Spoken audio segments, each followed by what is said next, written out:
Bon dia, Enric. Bon dia, Xavi. Què tal? Escolta, m'acompanyes al carrer per parlar sobre el centre i sobre la ciutat? Perfecte, sí? anem. Doncs vinga.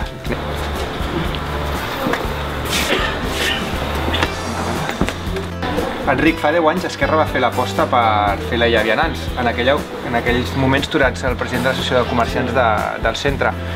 D'ençà avui, com ha canviat el centre de la ciutat, tant per viure i que tu hi vius, com a nivell comercial? Ha canviat moltíssim. En aquell moment l'associació vam veure clar que s'havia d'apostar per una illa de vianants. I jo crec que ha costat molt, s'ha fet en diverses fases, però el canvi ha estat espectacular. Doncs com a veí et diria que hem millorat molt en el sentit de qualitat de vida. S'està molt més tranquil, els nanos poden anar pel carrer tranquil·lament.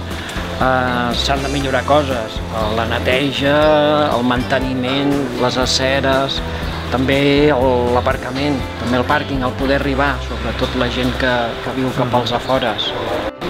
Bueno, gràcies, Enric, Molt bé, que Xavi. vagi molt bé, bones festes. Vinga, moltes gràcies. Adéu.